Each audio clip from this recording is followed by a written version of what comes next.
got it? I think so, yes. I think so. Weber, my notebook.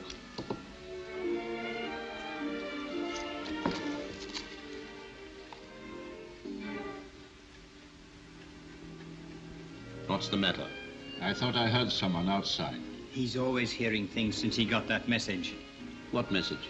A message I do not quite understand. From whom? That's just it, I don't know. But you think it's from this mysterious rescuer, huh? I believe it came from him, yes. I believe I shall be got safely away. I wouldn't be the first, you know.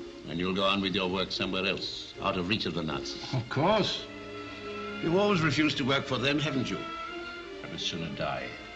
My business is to cure, not to kill. Weber, you say you gave the last injection at 4 o'clock? Yes. Greatly increased resistance. They were definitely better. Seems to be working.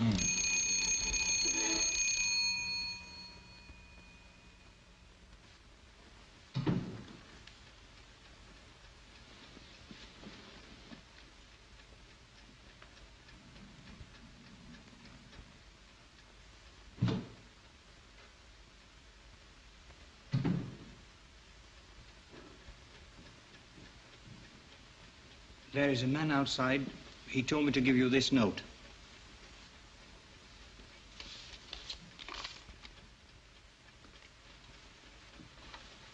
Let me read it. Thank you. The mind of man is bounded only by the universe? What's that mean? I knew it. Weber, get my hat and coat quickly. And bring my suitcase. Notebook.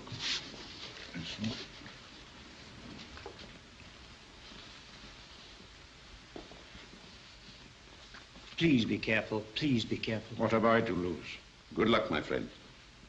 In my newspaper, Freedom, I shall tell proudly of a German whose brains could not be bought. Thank you, but I should not advise you. Oh, I am quite safe. I am a Pole. My country is not at war yet. Goodbye. Goodbye. Weber, see that they get better.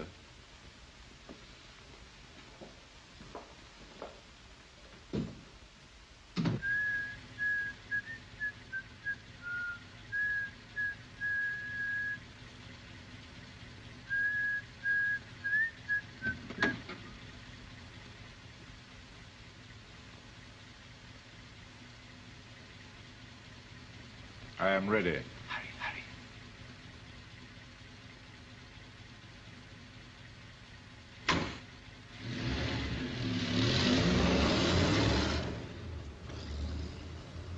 I think he will be all right.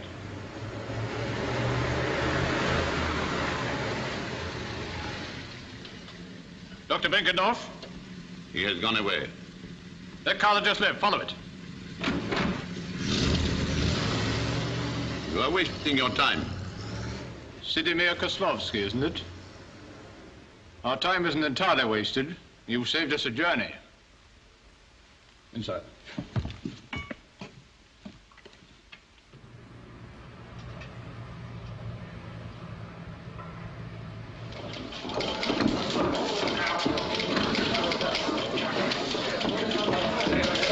Get this, it's hot. Another big escape just been pulled off. Flash your headline. Mystery man, hoodwinks me. No, nobody knows who he is. Gentlemen, please. Gentlemen. The Minister of Propaganda instructs me to inform all foreign correspondents that rumors of a mysterious personage helping enemies of the state to escape from Germany are without foundation. We can assure you there have been no such escapes, and there is no such rescuer. Furthermore, in Nazi Germany, no one can hope to be saved by anybody.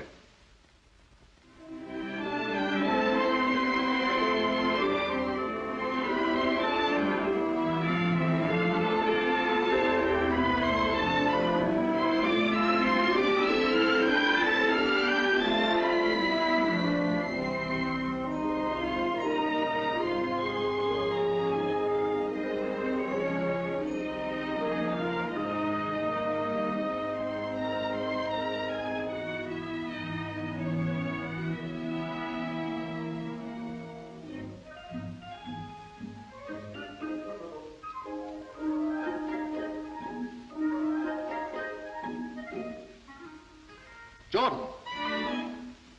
Jordan. Yes, sir?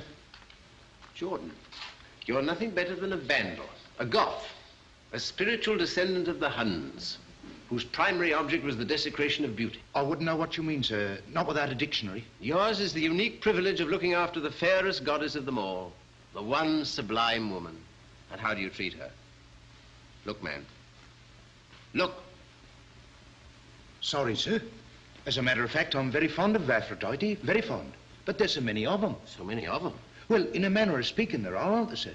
If there's only one woman like this, look at the symmetry, look at the grace, look at the dust, Jordan. Sorry, sir. I'll go and get my feather duster right away, sir. Fond of her. Look, girls, there's Juno. No, madam. Not Juno. Aphrodite Callipygos. Are you sure? Well, I ought to know. I discovered her. Really? She's just come out of her bath, and you see that towel she's holding in her hand. That is not a towel, madam. It is a heaton, a form of drapery. It looks like a towel. Very good. It's a towel to you. It's a heaton to me. She's the goddess of plenty. No. The goddess of love. Shh. Of lawful wedded love. She's a respectable goddess, girls. She's practically perfect, as you can see. And in the languishing eye and smiling lips, there is a boundless compassion for the folly and ignorance of a blind world. Very jolly. Yes, very jolly. Come along, girls. Professor, the college porter just called for you, sir. You're late. Late for what? Your lecture, sir. Oh, don't be ridiculous. My lecture is until Friday. But today is Friday, sir. Good heavens. How extraordinary. Well, what happened to Thursday? We had it yesterday, sir. Did we? Did we? Yes, sir.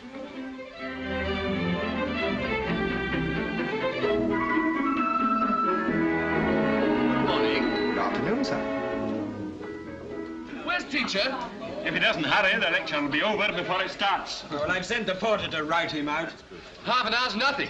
He didn't turn up at all last week. Hey, look at that boy. That's beautiful. I think it's insulting being so late. Well, what do you expect, baby? Archaeologists are always 1,000 years behind the times. No, Mr. Maxwell, a mere matter of 35 minutes, which compels me to omit 2/3 of my lecture, for which no doubt you'll be duly grateful. I shall therefore content myself with merely giving you something to think about till our next meeting. The Constitution of ancient Greece bears witness to both practical and spiritual influences. For example, every line of the Parthenon either returns to Mother Earth or slopes gently upwards to the heavens. What is that?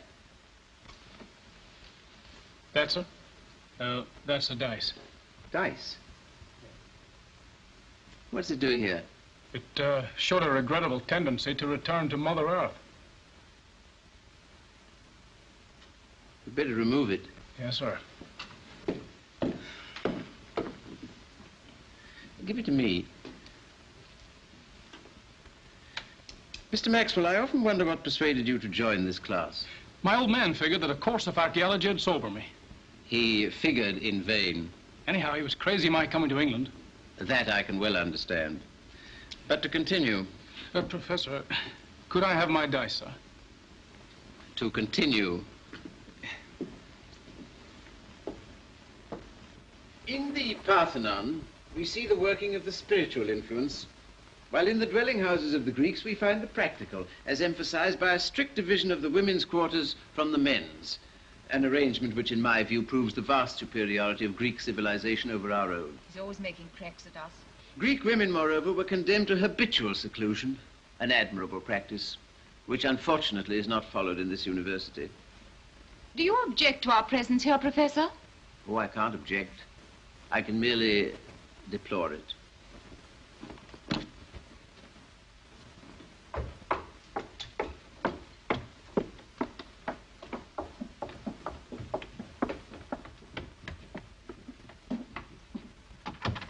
Now that we've succeeded somewhat elaborately in getting rid of the female students, I'd like to have a word with you. For some time past, I've been making excavations in Central Europe for the purpose of discovering traces of an Aryan civilization. Oh, I'm perfectly serious, gentlemen. It may surprise you to learn that the German government is most interested in the idea. Next week, the term comes to an end. Yes, Mr. Maxwell, it comes to an end. And in the vacation, I've decided that I might take a few archaeology students with me. How does the idea appeal to you?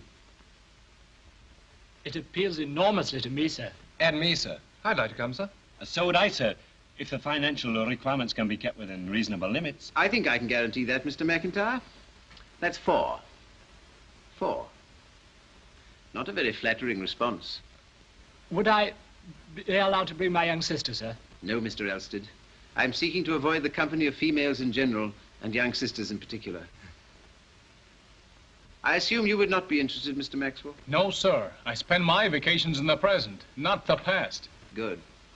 Good. Professor, aren't we asking for trouble going to Germany at a time like this? Trouble? Well, I mean, I'd like to come too, but the jolly old balloon might go up at any moment, you know. Why, I hadn't thought of that. A rough house is just my meat. Mr. Maxwell, I've already accepted your refusal. I take it back, Prof. You can count me in. Oh, but I assure you... Now, Prof, you might need a few huskies. And I'm a whale at organization. Well, you say the word and I'll run the whole outfit. Mr. Maxwell, one of the chief attractions of this expedition was the thought that for 3 whole months I wouldn't be seeing you. However... Now, that must remind me of something. Of course, crumpets for tea. Well, think it over, gentlemen. Those of you who want more information can come and see me in the morning. Good day. I'll be around with the whole thing scheduled after dinner. Come on, boys. The brillig and the slithy toes did gyre and gimble in the wave. Astonishing. All mimsy... Ah, Professor.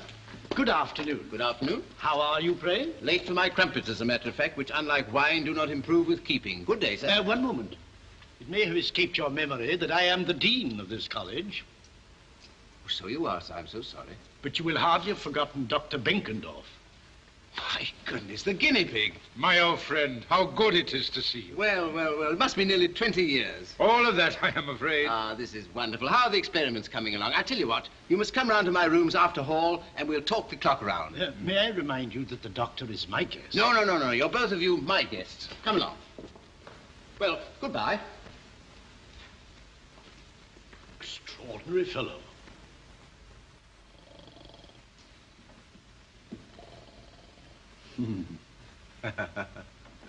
Well, now that the dean has left us, tell me all about it. The serum was a success, eh? I left before I had the final proof. No, that was too bad. On the other hand, I still have my life. It's hard to believe conditions are as bad as you say. Worse, my friend. My escape was a miracle.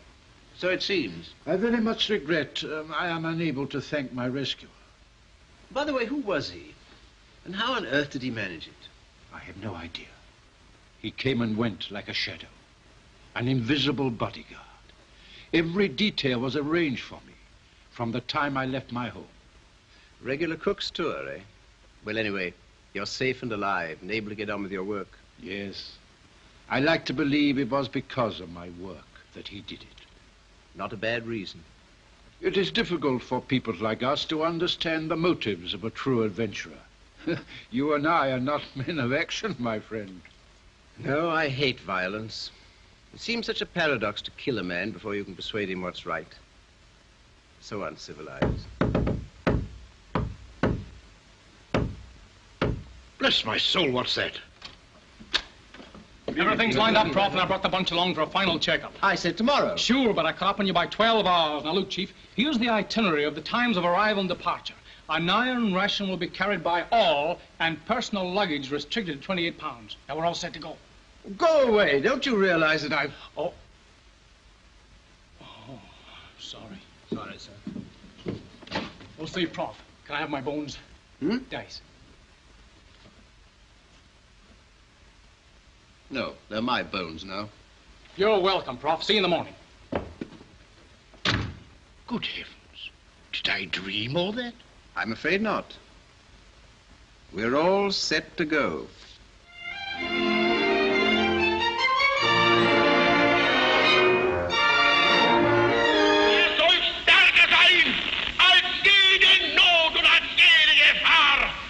Und wenn dieser Wille stärker ist als Not und Gefahr, dann wird er Not und Gefahr als brechen.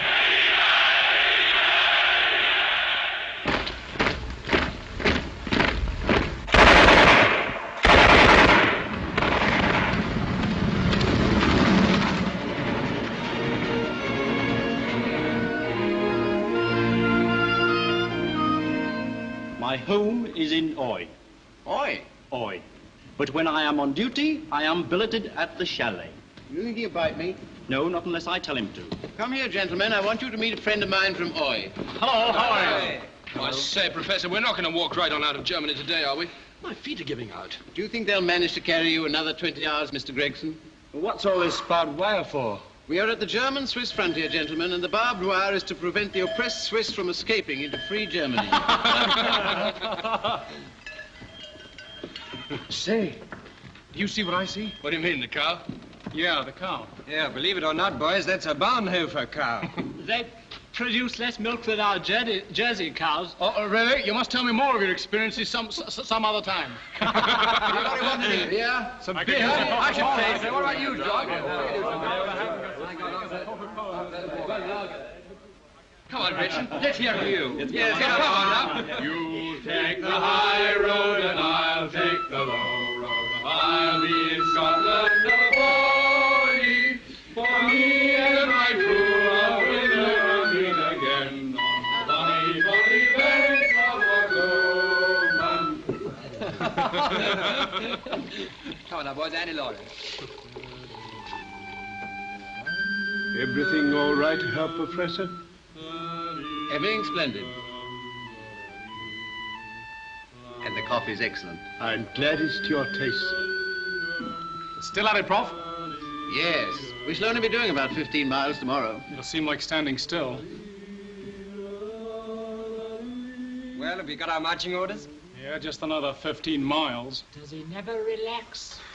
He's like a man hunted by a conscience, forever forging ahead. There must be a reason for it. There is. Sex starvation. Go on. No kidding. Maybe you're right. Well, can't we do something about it? See, that's quite an idea. Twiddle on that flute, Jock. I'm going into action. Hey, Tootsie!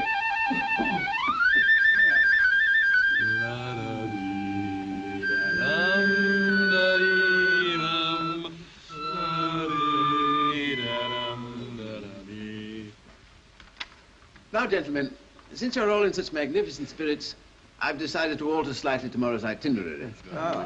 It will now be 20 miles. 20 miles? That's We'll make it 19 miles. Yes. Now, as you all know, we are now at Untersitzenberg, altitude 5,000 feet. In the morning, we shall climb to 8,000 feet. And in the afternoon, yes, on second thoughts, we'll postpone discussion about the afternoon's operations until later.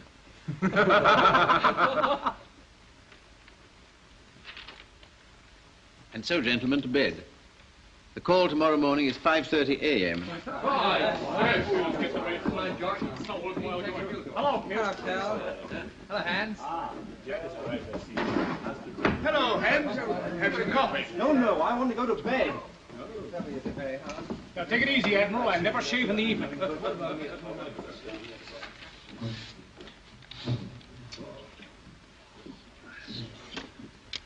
It's getting late, Herr Professor.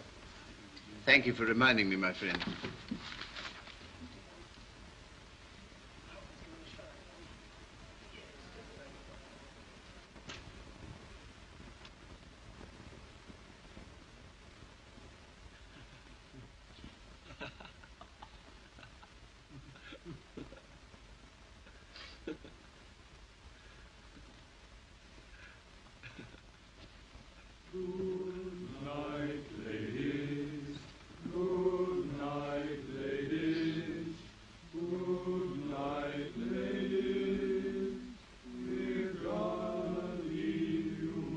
Silence.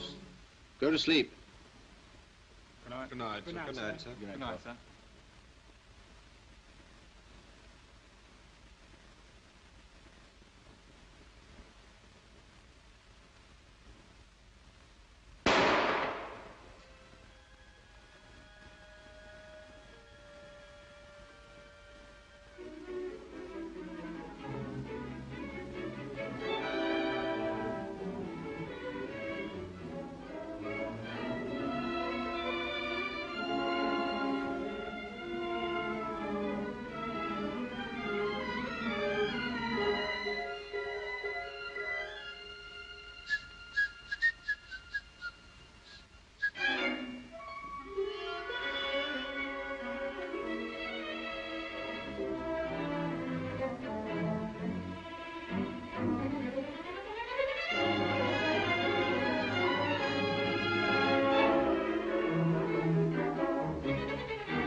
even for dames, there aren't enough to go around.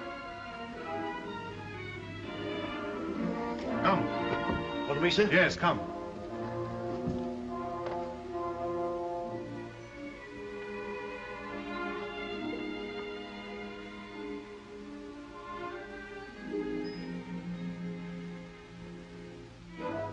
Anybody coming here just now? There's no one here but the English party. So? I haven't seen anyone, sir. Are you sure? Yes, sir. I have been here since I came off duty. So?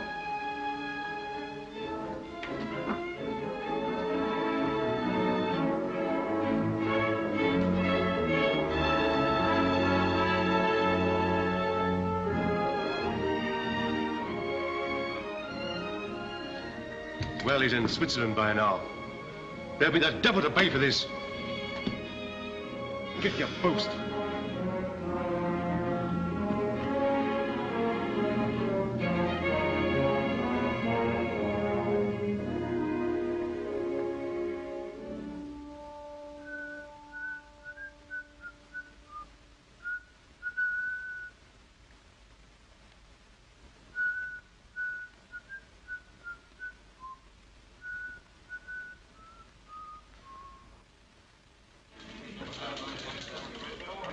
You don't expect me to believe that nonsense? Yes, I do. It couldn't be the same man. It might be. It couldn't be. Here, here, here, here, here. He couldn't be everywhere. He could. And last night here on the Swiss frontier. Let's go and see how the reports are coming in. Right. What's the latest about Plunker? Oh, a message from Breslau. No information regarding identity of unknown man who assisted in Karl Plunker's escape. There's still no news of this fellow. Means trouble for someone. Any news? Message from Hamburg. No information regarding identity of unknown man who prevented the execution of Joseph Fiotz. Breslau, Hamburg, Belgian frontier, French frontier. All the same, no news. Plunker seems to have got away. Over the Swiss border, same as Joseph's in Blumenfeld. Schenkenherz went through Holland. But it's this damn shadow that Graham's after, if we can believe in it. Well, I do. You call this thing a report? What is the use, Herr Commandant, of the Gestapo arresting enemies of the Reich if you permit them to escape? Every precaution was taken. That's no excuse for your conduct. We are answerable for our conduct to General von Graum, not to his assistant. Kindly have my report delivered. I'm afraid you'll regret that, Herr Commandant. Please wait outside. Schmidt, take this report to General von Graum. Yes, sir. Oh, don't you think... At once. Yes, sir.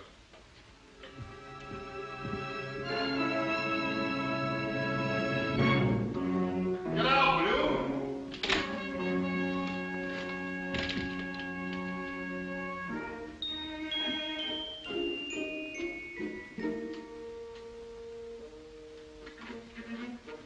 Oh, Hoffman. Yes? Oh, hello, Schmidt. Take this report. In there. What is it? Only the report from the prison commandant about Karl Plunker's escape. I'm sorry. I'm just going to have my lunch. Hoffman, this is an order.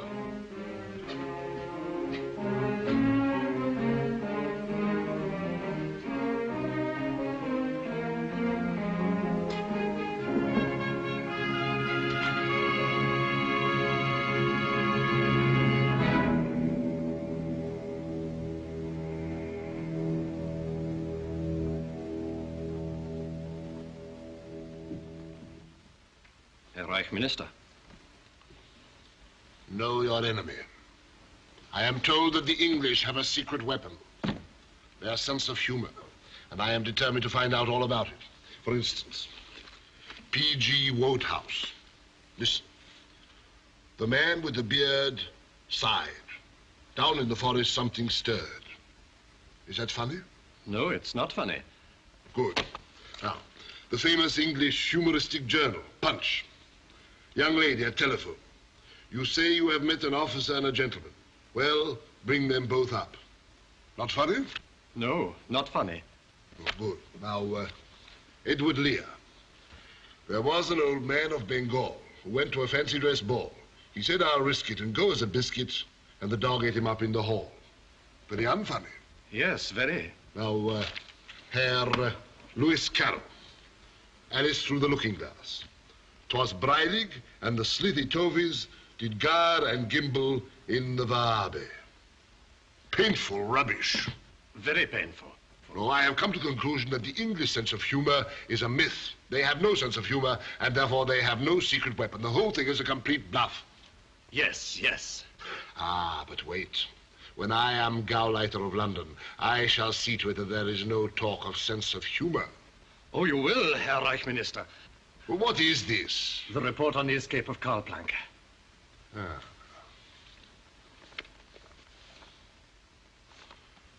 Schmidt and Marx. Bring them here. Get them!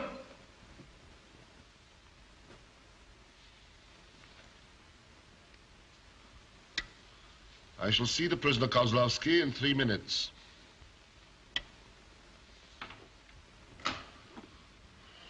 Ah. Come in, gentlemen, come in. Incompetent clowns. You have read this report? I have, sir. I told the prison commandant what to expect. You did, eh? The frontiers are watched, all foreigners questioned. It won't be long before we get the man who arranged these escapes. Oh, then you have his description? Hardly, sir. No. And it never occurred to you to question the one man who could give it to you? Who, sir? Send in Sidimir Kozlovsky. Of course. Just so. A more impatient man might resent having to supply all the brains in his department. Prisoner Kozlovsky. Ah, just the man we want to see. I wanted to have a little chat with you about freedom. Oh, not the paper you edit, but your own personal freedom. Well? At our last interview, I asked you to let me have a list of the persons who have contributed matter to your paper contrary to the interests of the Reich. You did? Well, suppose we forget that. It'll save you a lot of disappointment. And suppose you answer me a much simpler question. In return for what? Ticket to Warsaw, the freedom of your own country while it exists. What do you want? A description of the man who prevented the arrest of Dr. Benkendorf. I can't give it. You were present at the time. A trained observer must have noticed some little peculiarity. How he walked, he talked, his height. What was his nationality? I've no idea. Oh, come. I should hate to leave you to the tender mercies of those idiots who've just gone out. Very well, then. Under duress. He was 7 feet high and covered with red hair. I see. You are, I believe, a married man. Correct. But with Europe in its present state, my family is abroad. Your family consisting of one daughter? Yes. She's safely in America. In America? Yes.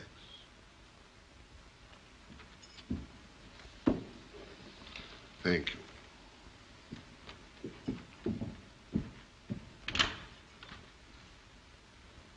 Good day.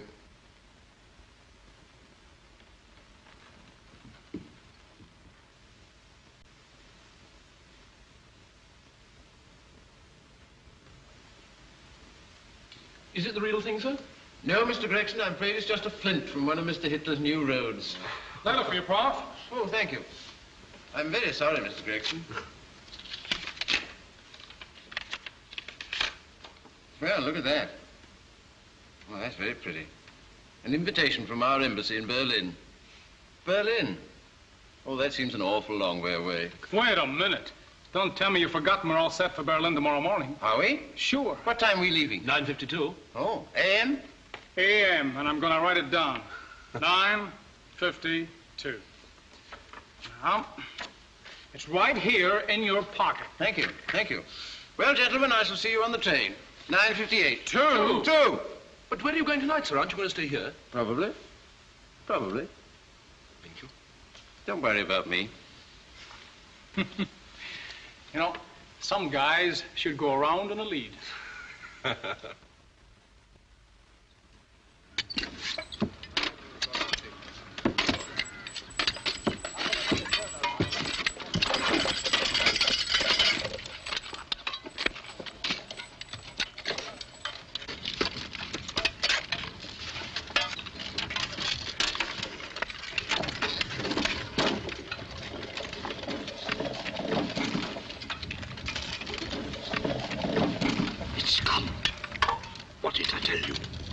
rid of it, you fool. What are you doing, you two? Nothing. You were looking at something. I was only looking at his hands. Why? Because they're the hands of the world's greatest pianist. Well, who wants to look at the dirty hand of a dirty loafer? I shall report you for this. Name? Meyer. Karl Meyer. Get on with your work, or you'll have a taste of this.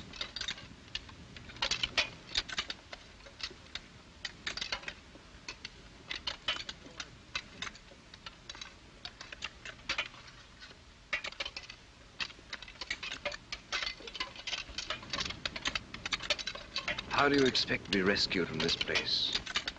Nothing but fields, an open country. I don't know, but I believe. There have been others, you know. Stop talking there!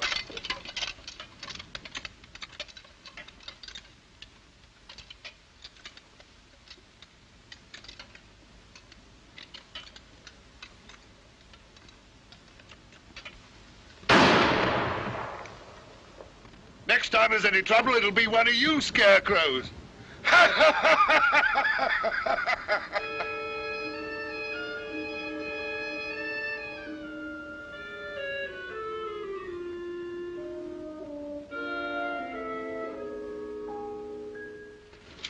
Gosh, the shadow's been at it again. World-famous pianist escapes from labor camp. Let's have a look. Karl Meyer, the pianist, is reported to have crossed the French frontier in an exhausted condition. It is suggested that his escape was effected by the mysterious personage believed to have been responsible for similar rescues of other enemies of the Reich. What a game, what a game. Better than burrowing like a rabbit for bits of the past. That guy has guts. Even a rabbit has guts, Mr. Maxwell.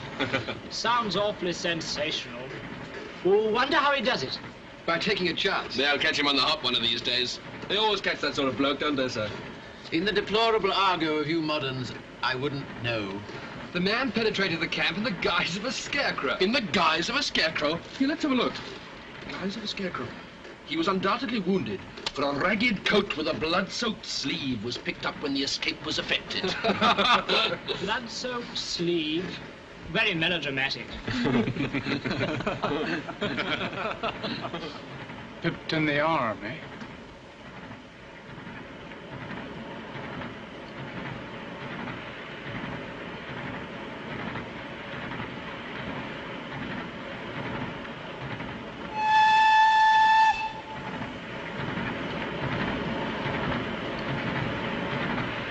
I wouldn't pay too much attention to newspaper reports, gentlemen.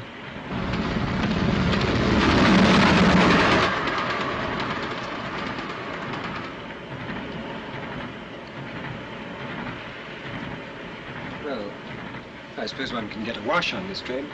Yes. Yes, that's a good idea. I think I'll have a wash, too. Okay, a wash. My hands are perfectly clean. What on earth's the matter with you, Captain?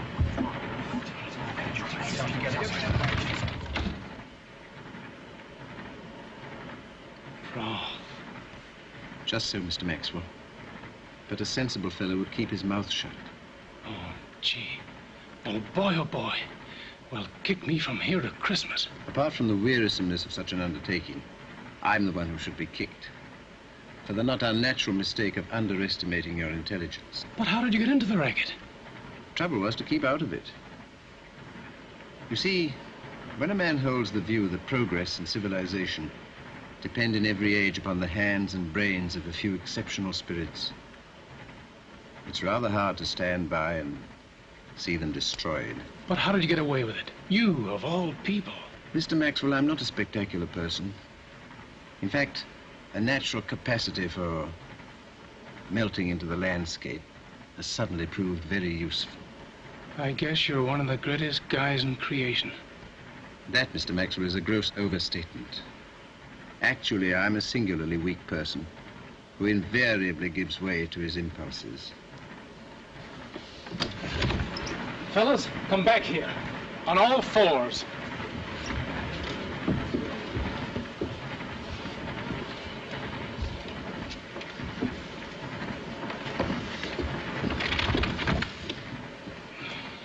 Well, Well, gentlemen, I hope you feel duly refreshed. Yes, thank you. Professor, may I shake you by the hand? Certainly, Mr. McIntyre, especially as we shall soon be saying goodbye. Goodbye? What? Oh, what else?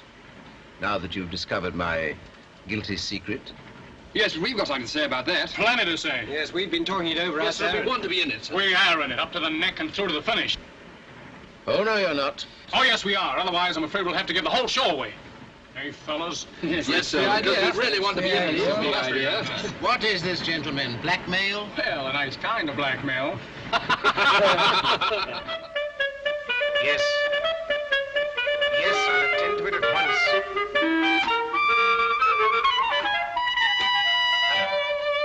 Hello. I can't hear a word. I'll ring you back. Gentlemen, please, I can't hear my own voice. I'm sorry. Is there nowhere else you can go to perpetrate these noises? Characteristics are purely French. Rubbish. The phrase, or one like it, occurs in no fewer than 7 compositions of Lubach's earlier work. Nothing like it. Well, at least we're agreed about the tempo. I maintain there is a modulation in the second movement. But I heard the record and I didn't notice it. Well, if you'd listened more carefully, you'd have heard that the tempo of the second movement is far slower than the tempo of the third. Well, You know as well as I do. Gentlemen, please. Will you be quiet? Here in this building, we are supposed to know everything that goes on in Germany. You can hardly expect me to believe that these escapes were effected without treachery somewhere. Herr Reich Minister. We've given all the information we possess. If my loyalty is in question, I resign. Resign. That is your valuable contribution. Sit down. Now, let us examine once more the available evidence. First, a scrap of music whistled in the night. Your pardon, Herr Reich Minister, it went this way. No, this way. No. Stop that! The origin of the tune is being traced by a committee of experts. Secondly, the corner of a card found in the pocket of the Scarecrow's coat. Send in Herr Ziegler. Where is it? Here it is. A piece of pasteboard, gilt-edged, with RSVP printed in copperplate on one side, and the figures 952 in pencil on the reverse. Well? It must be part of an invitation card, sir. Oh, well done, Herr Schmaus. And that being so, it is possibly one of a number issued for the same reception. Is it beyond the power of the Gestapo to trace where that reception is being held? Herr Ziegler is here. Ah. Well, have you got it? Unfortunately, sir, none of the persons who overheard the whistling that followed each escape has enjoyed a musical education. So we have endeavored to crystallize their renderings into a single musical phrase and score it. There. I asked you to trace the origin of the phrase. It starts with the 27th bar of the third movement of Lubach's concerto in G minor. May I play it for you? No, I will. Sit down. Put on the record made by the Frontier Guard. But don't start it. Lubach's concerto. I don't believe it.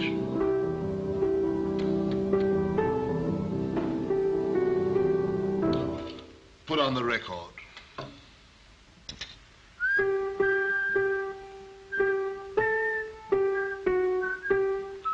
Oh, stop it.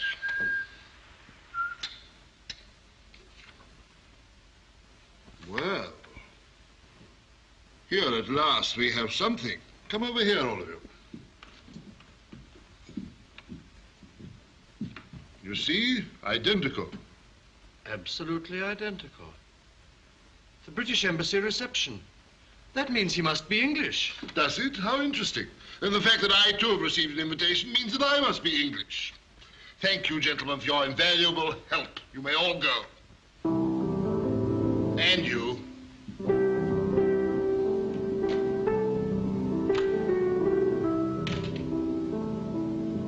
What are you doing here? I was just collecting some papers. What for? I don't know. I always do. What's your name? Wagner, Herr General. Do you like music, Wagner? Not very much, Herr General. Do you like this melody? It's quite nice for an English tune. Did you say English tune? Why, of course. An old English song. There's a tavern in the town. Come here, Wagner. Herr General. Don't be nervous. You shall be rewarded. You are a genius. You shall have a signed picture of the Führer. Have a chocolate. Thank you, Herr General. What are you doing here? I was just collecting some papers. What for?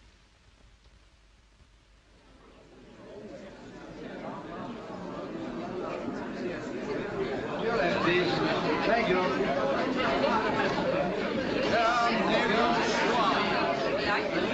His Excellency the Peruvian Minister, Madam Gordia.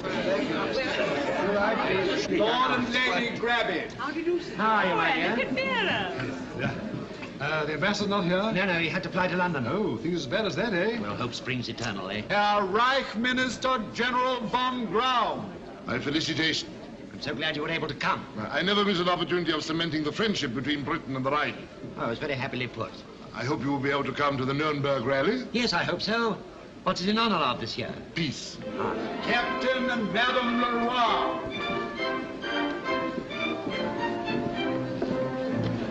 Colonel and Mrs. Channing and Lady Eva Plum. That man over there. Where? By the table. Well, the one by the fireplace with the beard. Idiot, that's one of our men.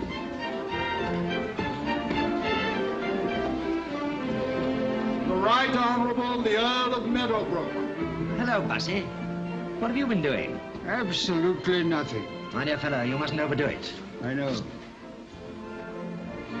Ah, the charming Miss Cole. Good evening, General. General von Graum. Oh, yes, of course. Not a very good memory. Nervous? Not in the least. Well, you know what you're looking for. I have my own idea. A typical English guards officer, man about town. Or perhaps the explorer type. Strong, silent, resolute. Guards officer, man about town, explorer. Perhaps that man there. Or there. Or there. No, I'm afraid that's not the type I'm looking for. No? No. I'm looking for brain, not brawn. As you will. Anyhow, all I can tell you is that the man we want will be here tonight. See what you can do. Don't forget the General's name again, will you? Thank you, sir. Sir Roger and Lady Tadworth. Your card, please, sir. Thank you. This way, please. Thank you, sir.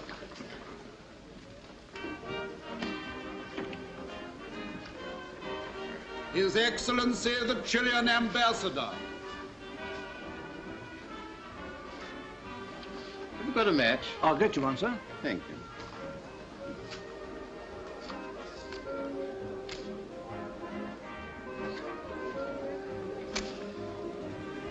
Senor and Senorita Goya.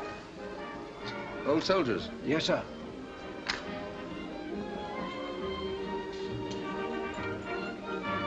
Sorry, sir.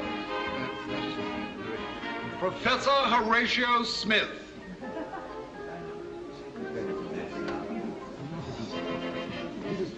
Hello, George.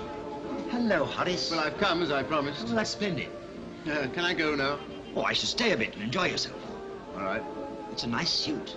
Did you make it yourself? Certainly not. A fellow in Cambridge made it for me when I was 17. Alice, I'd like you to meet my brother, Professor Smith, Lady Willoughby. Not the Professor Smith.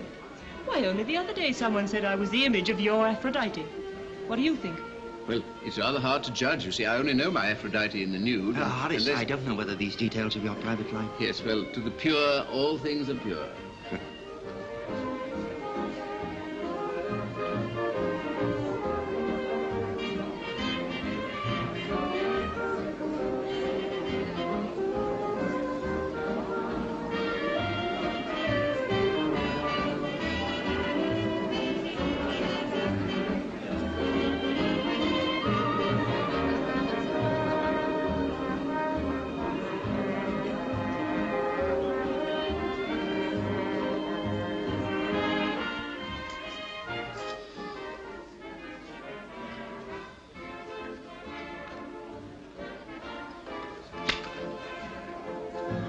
I should take things a bit easy.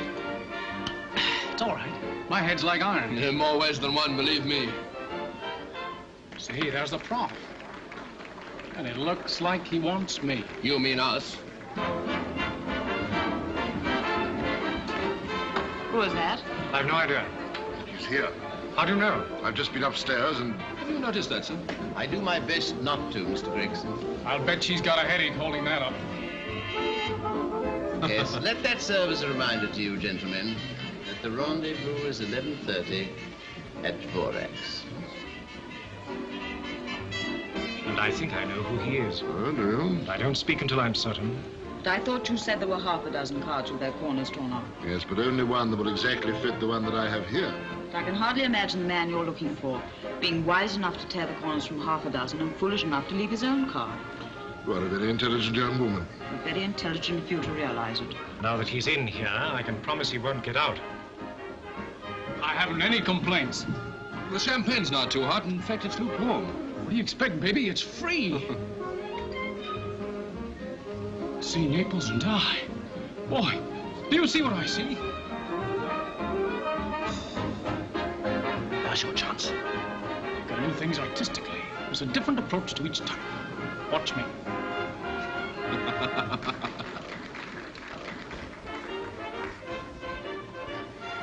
Excuse me.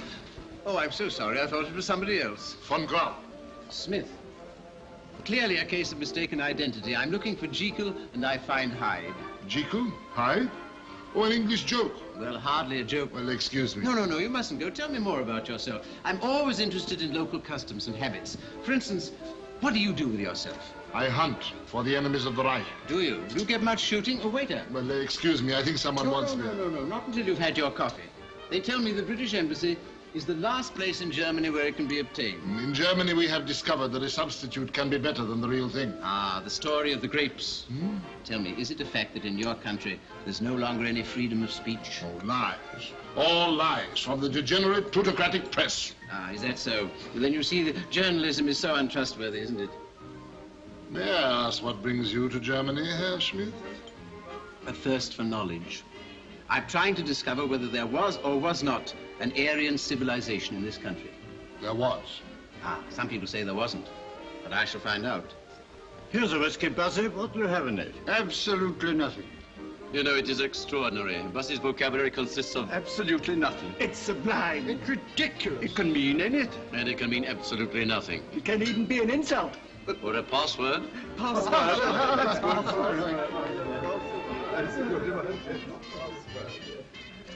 Tell me, I am curious. Your English humorist, Lewis Carroll, why does he write such idiocy? Listen. 'Twas Breinig and the slitty tovies did gyre and gimble in the Wabe. Does not make sense. But it does. 'Twas brillig, and the slithy toves did gyre and gimble in the wave. All mimsy where the borrow grows, and the mome raths outgrave. It makes perfect sense. But what does it mean? It means whatever you want it to mean. You can either use it lyrically, or, as I'm afraid I do sometimes, in place of swear words. Extraordinary. As a matter of fact, you know, ever since I've been in Germany, I've felt exactly like Alice in Wonderland. Oh, but Germany is a wonderland. Oh, it is, it is. But we have one problem. To be or not to be, as our great German poet said. German? But that's Shakespeare. What, you do not know? Oh, I know it's Shakespeare. I thought Shakespeare was English. No, Shakespeare is a German. Professor Schutzbacher has proved it once and for all. Oh, dear, how very upsetting. Still, you must admit that the English translations are most remarkable. Good night. Good night, good night. Parting is such sweet sorrow. What is that? One of the most famous lines in German literature.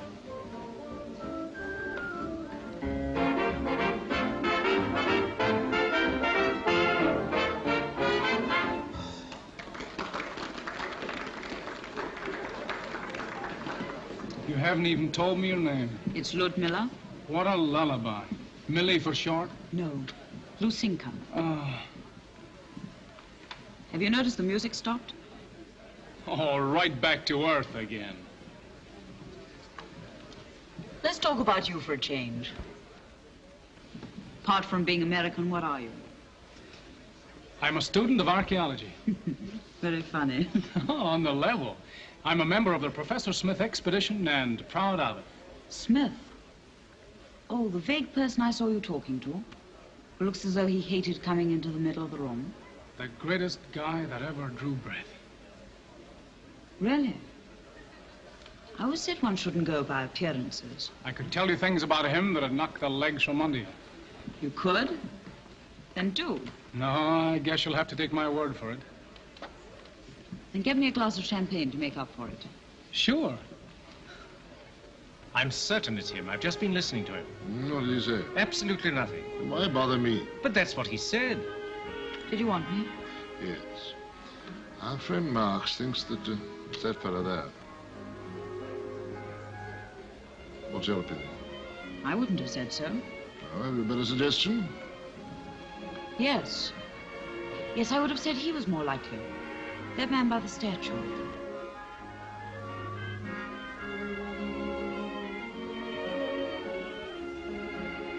You can't be serious.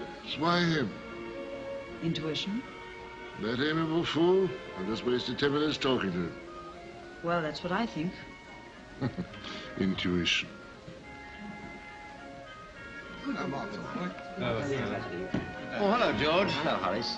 I say, George, can I leave now? My dear fellow, of course. I hope you enjoyed yourself. Oddly enough, I did. Quite a pleasure to be on British territory again, technically. Oh, General. Excuse me, I have friends. Of course you have, but do you know the walrus and the carpenter? Evidently not.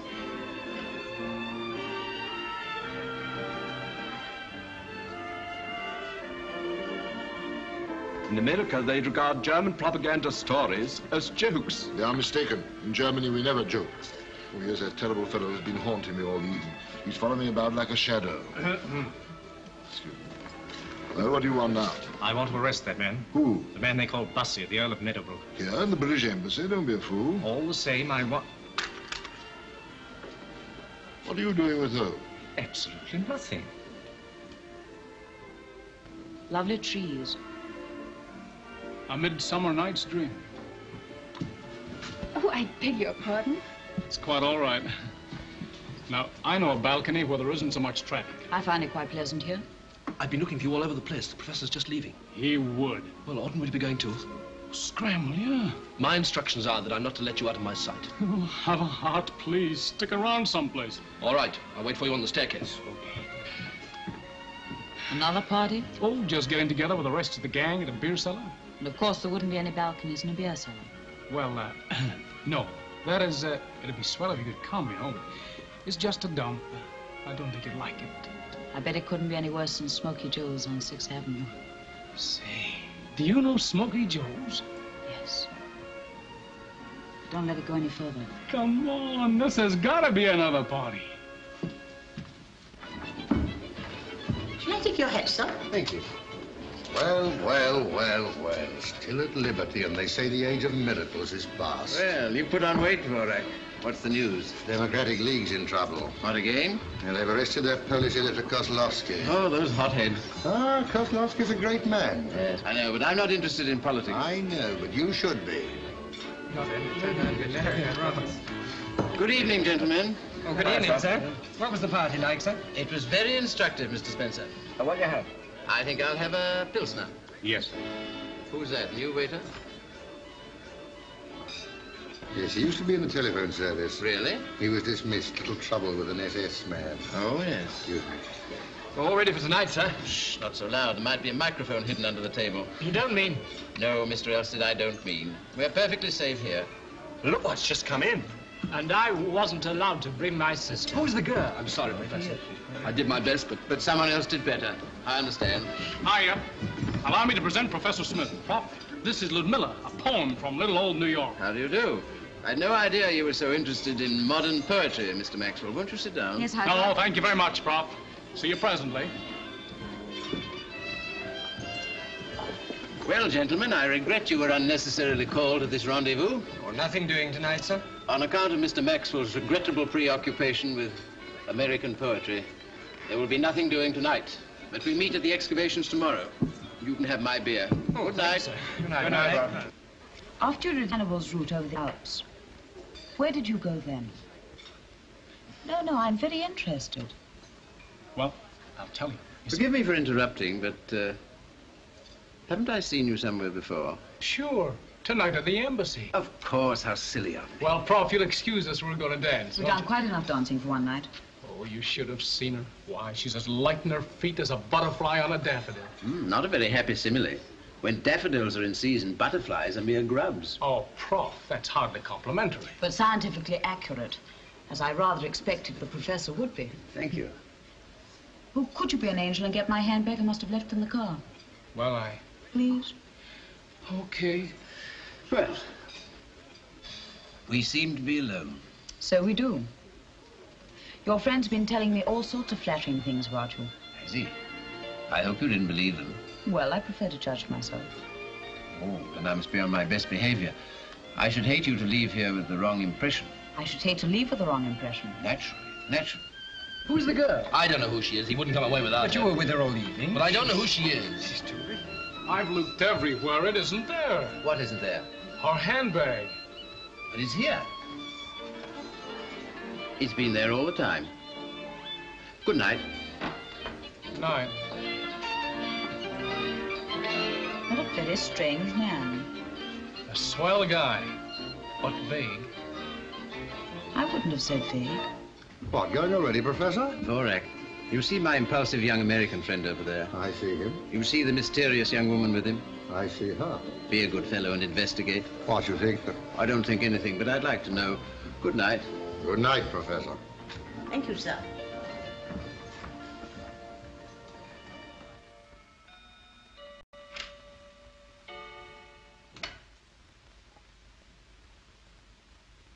I think you've made a mistake. This is my room. Aren't you being rather unwise?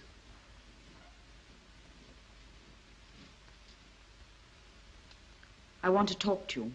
I dare say you do, but this is neither the time nor the place. Don't worry. No one saw me come into the room. Then let's hope no one sees you go out. Good night. No. You've got to listen to me. I'm rather desperate and I do need your help. You may not believe a word I say. But before I leave this room, you will believe. Now, my dear young lady, I do wish No, you... no, please don't say anything till you've heard me.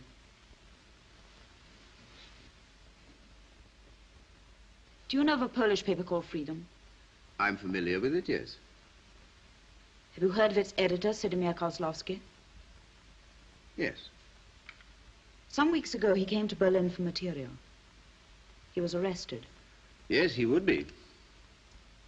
They put him in a concentration camp. They would. He happens to be my father.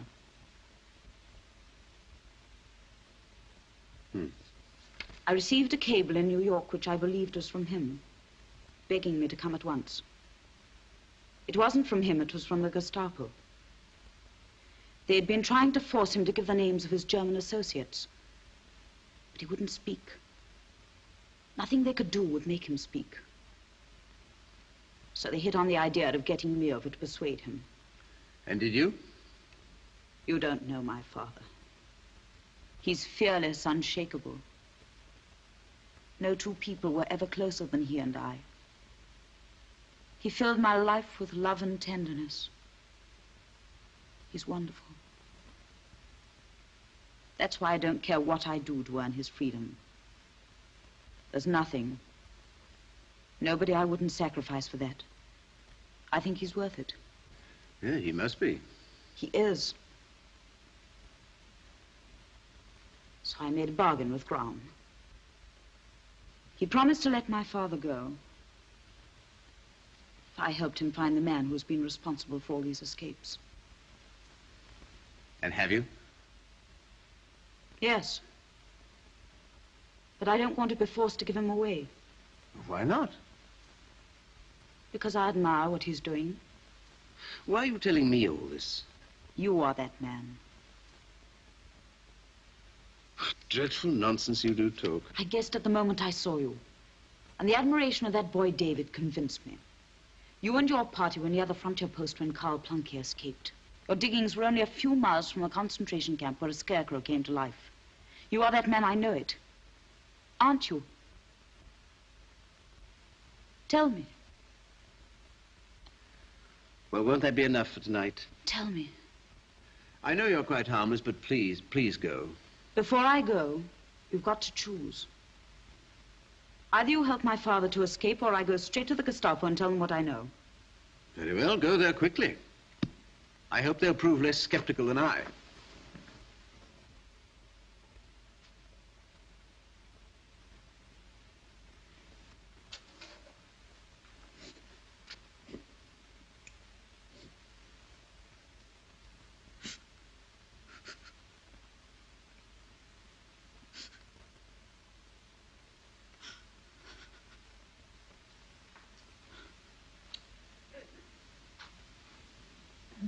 What on earth are you crying for? What have I done?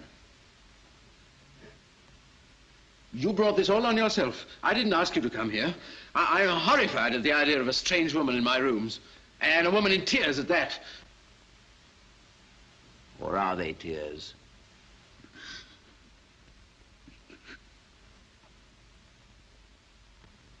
Yes, they are. Well, they don't have any effect on me, believe me. Here, mop them up with that. You look awful.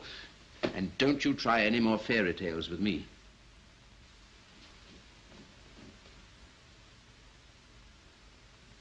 Here, you've forgotten your...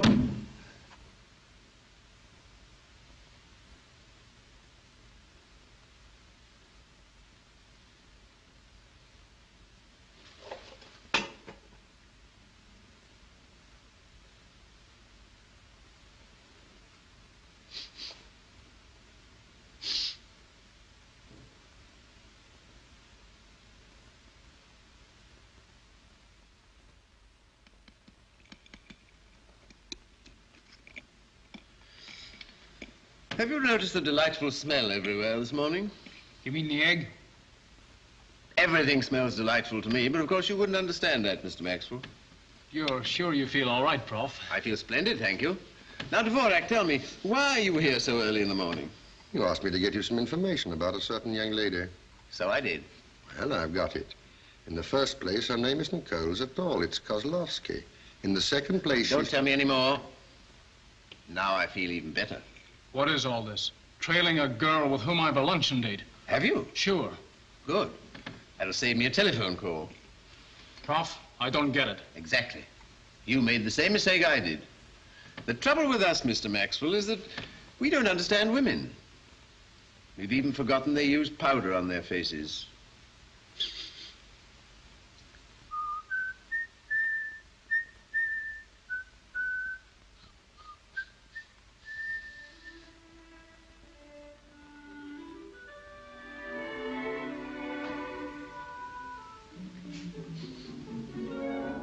Monsieur.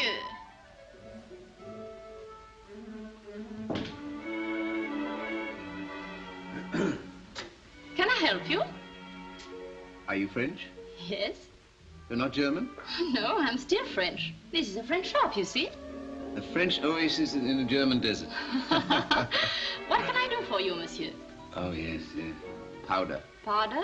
Powder, yes, I like some powder. Certainly, but what kind of powder? Bars, tubes, talcum, face? Oh, face, of course. Any special make? I beg your pardon? Which make would you prefer? Well, what would you suggest? I always use Dory. Do you? Always. I have some of that.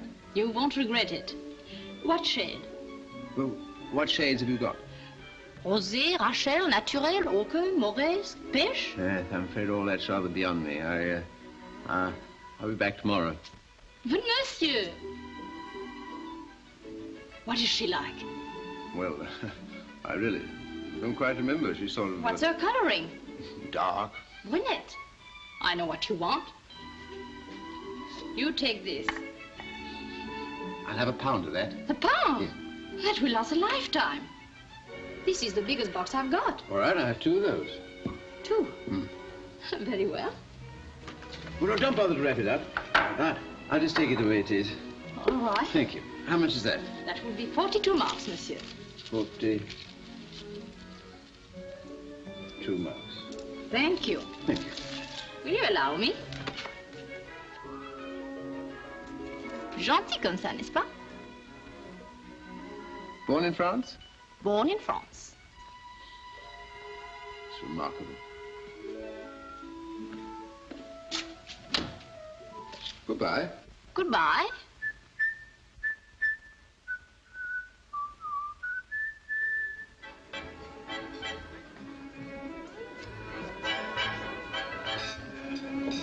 Hello, Prof.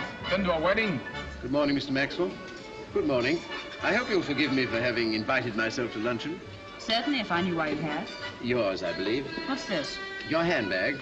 Thank you. Yes, I would have run after you last night, but unfortunately everything fell and scattered all over the place. I reached home before I realized I'd left it behind. Say, when did all this happen? As a matter of fact, your powder was spilled too, and I bought you some to make up for it. You needn't have bothered. Oh, there's no bother at all there.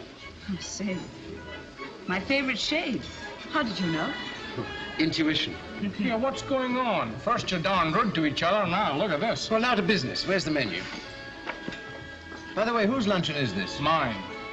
No, it's not. It's mine. So's the bill. Mr. Maxwell, if you heard that a very remarkable man had been imprisoned by the Nazis, what would you do? My damnedest to get him out. Now, isn't that amazing? Every now and then, he and I have exactly the same idea. Could I have some water, please? Certainly not. Dvorak, some champagne. What kind of champagne? Oh, dash it, I've had this conversation before. Any kind. Rachel, Naturel, the best you have, only hurry. I don't know what to say to you. Can't quite believe it's true.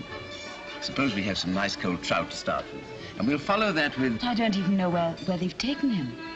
No one knows, except the Gestapo. He's at Grossberg. What's this? Milk-fed lamb cooked in creme de menthe. The things they think of.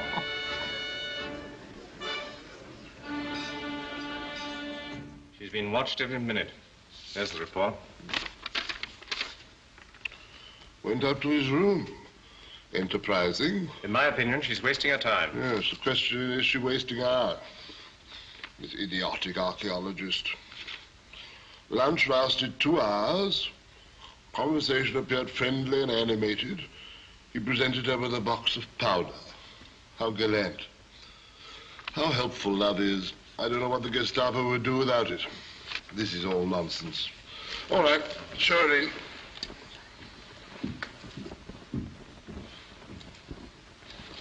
Ah, good day, Miss Cole. Sit down.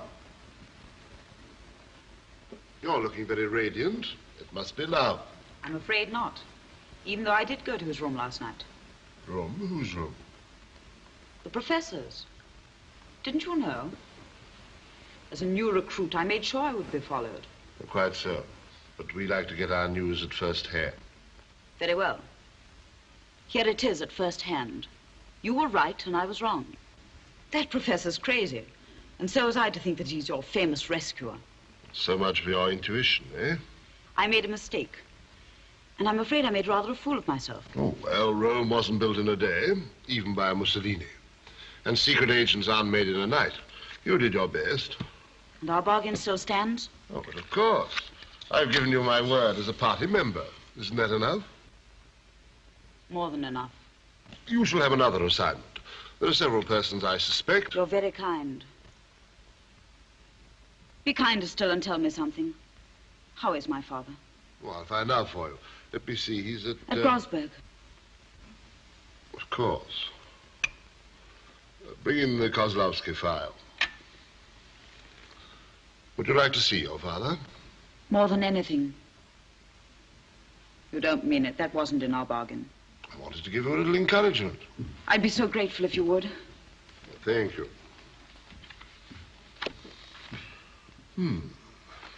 He appears to be in excellent health. Is he? Oh, a transfer order. He's being moved to a more comfortable camp. Will I be able to see him there? Well, I don't see why not. Excuse me. Hello? All right. I'll be over straight away. Excuse me. I'll be back in a moment.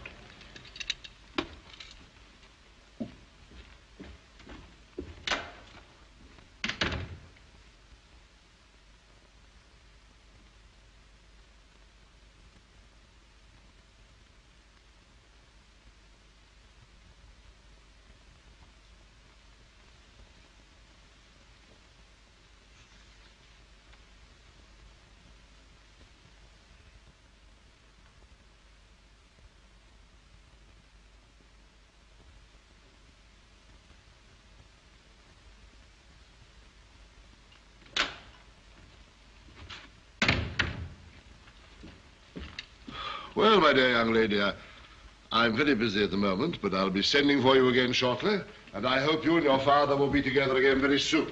Goodbye. Thank you. Goodbye.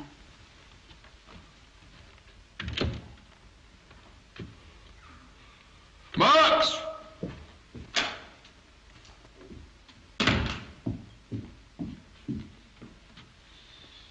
I didn't believe her, Marx.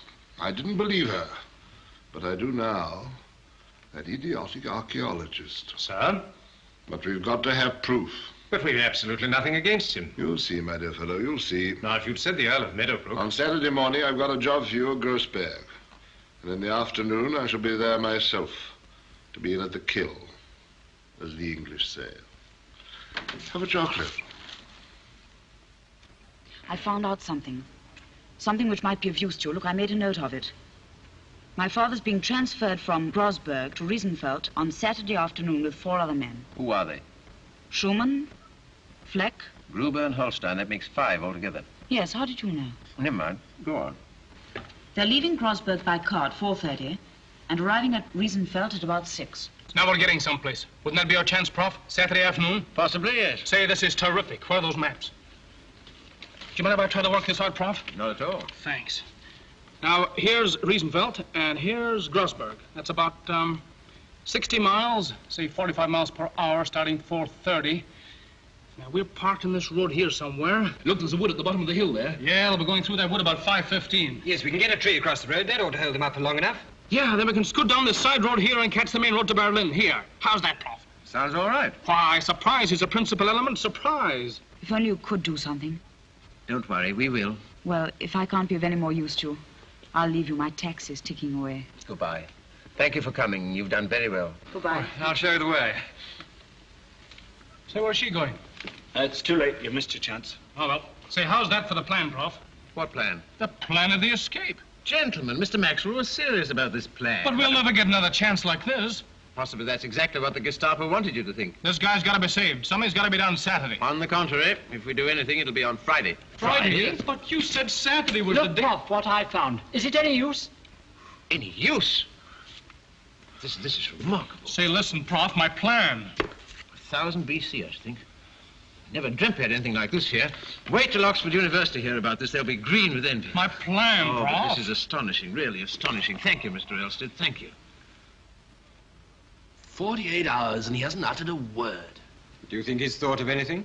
Let's ask him.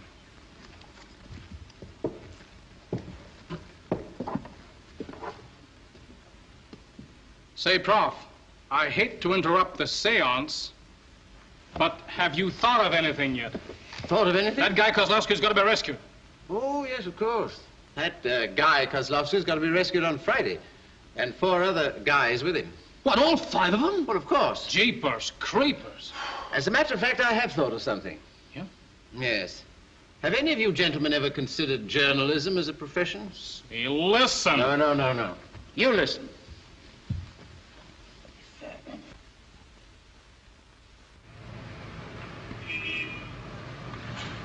I'm getting them now. All right, here they are. I've tapped the private line. Go to it, fella. Propaganda Ministry? Gestapo headquarters speaking. Department X2. About those 6 American journalists, we are permitting their visit to Grossberg. The journalists who wish to accompany Herr Bodenschatz. You're representative of the Bund. What do you mean you don't know? Then find out. Hey, take it easy there. You wish to see? I've seen. No visitors except by appointment. How long have you been here? You don't know me? Ever heard of the American department? Yes, sir. I thought... I don't apologize. See if you can find my umbrella. I left it behind the other day. Bodenschatz is the name. Excuse me. Well, just the man I wanted to see. You don't recognize me, but I remember you. I heard Dr. Goebbels say some very nice things about you. So, keep it to yourself. How's the baby? We're getting married at the end of the month. So, Now, how about the 6 American journalists? What about them? I'm asking you. If you don't know anything about it, get me someone who does. Perhaps Herr Grabitz would know. Grabitz should know.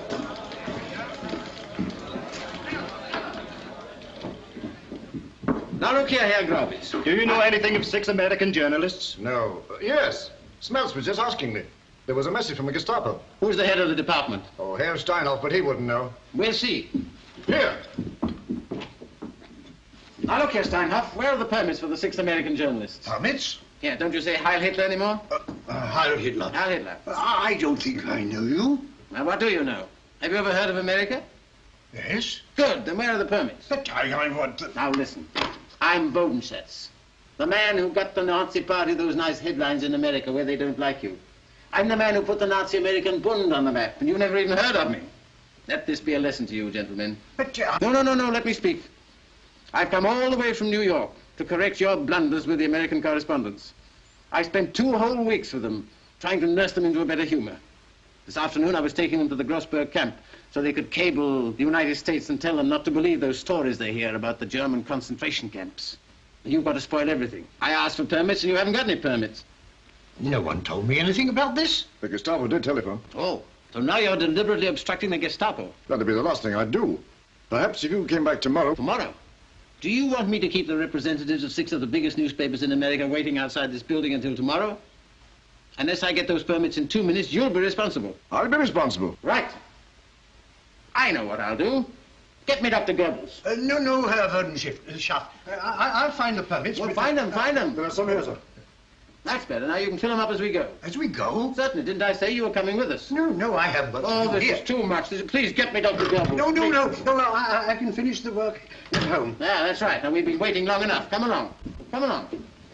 You know, the trouble with you propaganda boys, you get so used to telling lies, you don't recognize the truth when you hear it. But orders are orders. Heil Hitler. Heil Hitler. You know, Grobitz, you're a smart boy. Thank you, sir. Yes, you can do something for me. Ring up the Grossberg camp and tell them we're on the way. Have them prepare everything in the usual Ministry of Propaganda style. And remember, America is a soft-hearted democracy. You get me? Leave that to me, Herr Wurdenschatz. Your umbrella, sir. Oh, umbrella. Thank you. Dirty boots.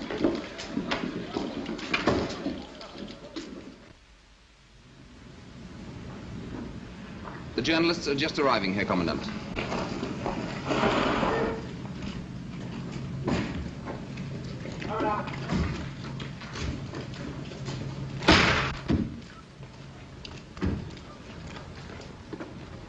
I'm Hitler. Heil Hitler. I'm Steinhoff of the Ministry of Propaganda.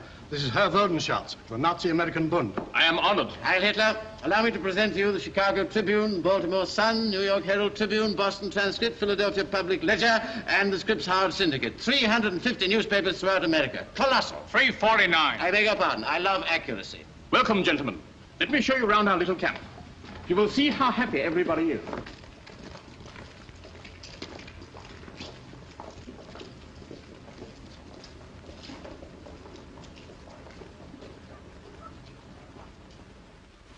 Come on, do your propaganda stuff. You can talk, can't you? You see, gentlemen, there is plenty of food. Eggs, vegetables, bread, butter, jam, and fruit. A real fruit. Ketchup!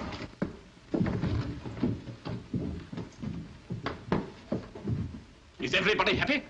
Yes, sir. Everybody's happy. The eggs were fresh for breakfast? Yes, The eggs were fresh. For breakfast. Good.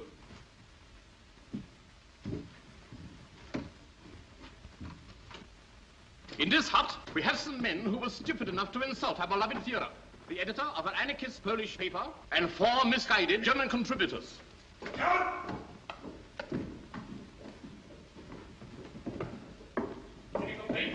Yes.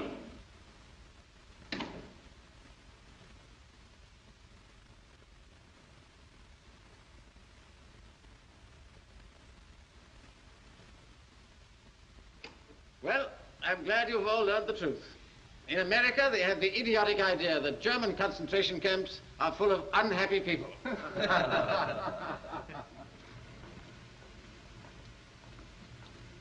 And the truth is, the American people only pretend to be democratic. At heart, they are 100% National Socialists. I thank you.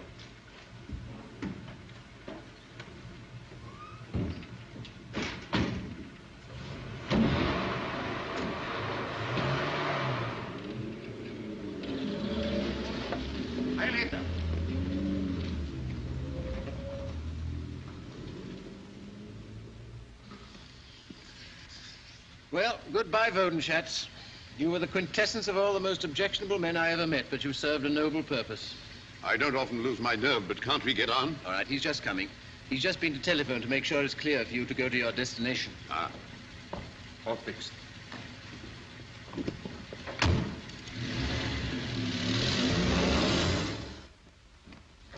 Halt! Left turn! All ready for visiting room, sir? I'm ready. Carry on, Sergeant. Left turn! March! Visiting rounds. Get up! What are they doing down there? Stir them up, Sergeant. Get up!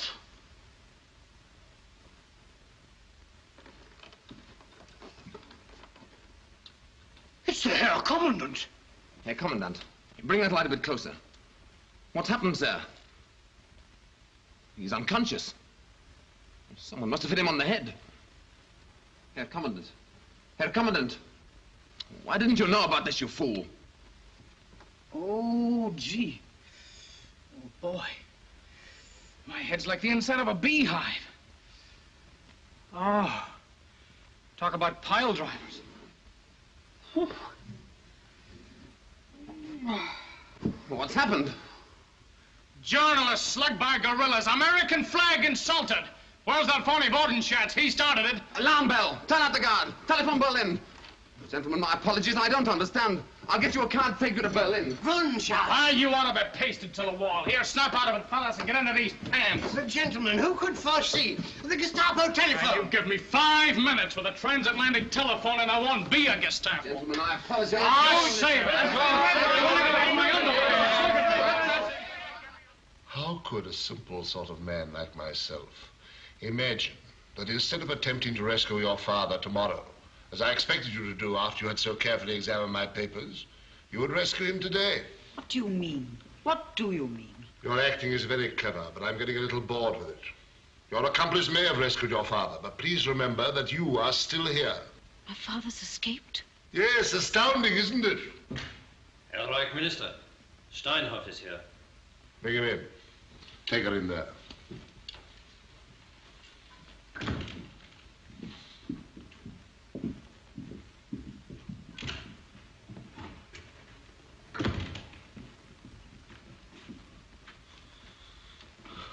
Good evening.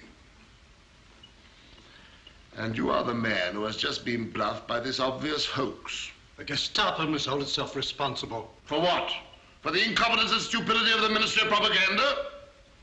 Wodenschatz. Couldn't any of you checked up on his story? We are not policemen. Unfortunately. Would you recognize the man if you saw him again? I have an excellent memory for faces, thank you. I may give you an opportunity to prove it before long. Marx! Ah, Marx, that archaeologist. Professor Smith. Yes, Professor Smith. I want to see him here at once. Bring him. But did you want me? Did you want to see me? Yes. That's odd, because I wanted to see you. Come in here. Thank you. I'm so glad to find you're not busy, because I've been doing a little research work. That's just what I want to do. On the identity of Shakespeare. I'd like to know how you spent this afternoon. What's the matter with you? You seem upset. I spent the afternoon in the library of the embassy. Now, this proves conclusively that Shakespeare wasn't really Shakespeare at all. No? No. He was the Earl of Oxford. Now, you can't pretend that the Earl of Oxford was a German, can you? Now, can you? No, no. Well, there you are. Herr General, how much longer am I to stand here? Have you anything to say to me? Please, we have a visitor. I think you have met Professor Smith. No. Good day. Goodbye. But you have met Herr Wodenschatz. Wodenschatz? Do you know Wodenschatz? No. Should I? Ah. Anyway, I didn't come here to discuss Shakespeare. If you want me, you know where I am.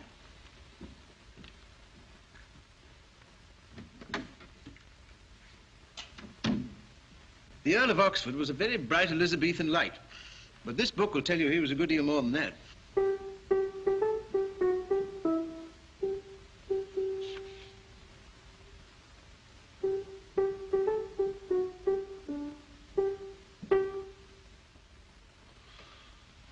I owe you an apology, Professor. Can you spare me a few moments longer? With pleasure. Here's somebody who will recognize you. Come in, Miss Coles. Ah. The young lady who asks questions. But doesn't answer them. Professor Smith, that was a remarkable affair this afternoon. Oh, have I missed something? 5 prisoners escaped from Grossberg. Oh, splendid, splendid. Oh, I beg your pardon. How annoying for you. By a strange coincidence, Miss Cole's father was among them. Well, congratulations, Miss Coles. Just so. A few days ago, this young lady called here and obtained some secret information. She then went straight to your excavations. Well, why not? We welcome visitors. You must come one day. Do you deny having received that information? Really, General von Graum? Because if the person who received it is not punished, the person who gave it will be. Well, Miss Coles, which is it to be? What exactly do you want to know? Just the name of the person to whom you gave that information. I gave it to no one. Then you will be court-martialed tomorrow on a charge of espionage. And you know that for that there is only one penalty in German law. What's that? The state execution of Magdeburg. Oh, yes, of course. I'd forgotten. You've gone back to the axe of the Middle Ages. But we wear modern dress. White gloves, white tie. White waistcoat. The dress of an English gentleman at a dinner, a French gentleman at a wedding, and a German gentleman... Yes, Herr Professor? At a murder. That's good, Herr Professor. I must remember that. Excuse me.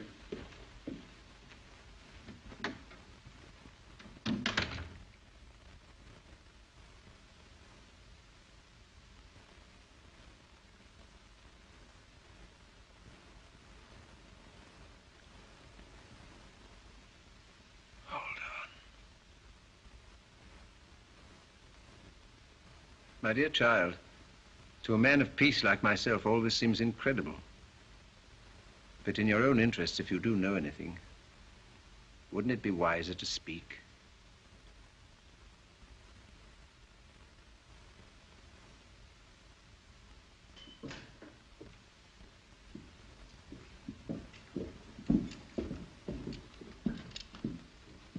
Take it away.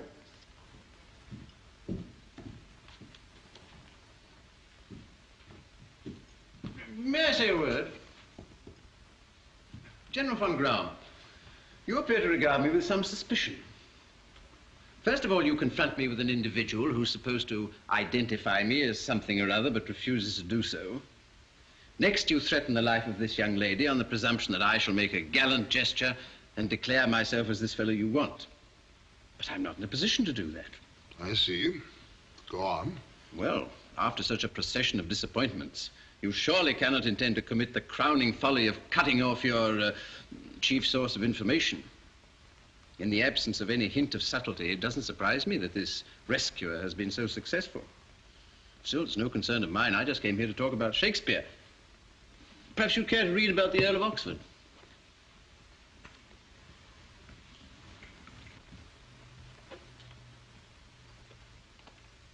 I do wish it were in my power to help you. Well, goodbye. Professor, you should have been a detective. Of me? Oh, thank you. All right, Miss Coles. You can go. Does that mean I'm free? For the moment, yes. Perhaps the professor would care to see you home. Oh, dear. I'm afraid I'm a very poor escort. Well, allow me.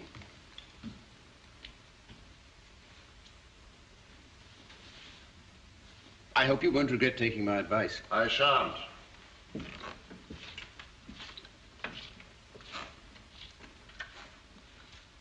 Why did you let her go?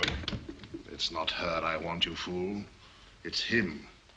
That man, with his English superiority, seems to be mocking at our greater German world power. And I've got to get him. Got to. Yes, Herr Reichsminister. How are you feeling? All right. No, don't ask me any questions. We're not alone. Ah. How about a glass of wine? You need it.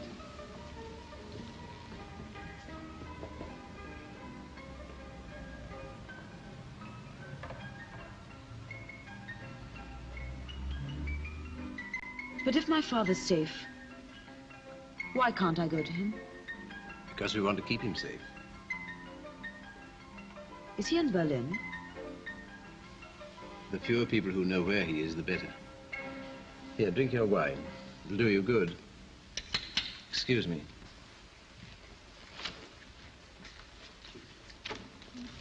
Do you like music? No. Good. Enjoy yourself.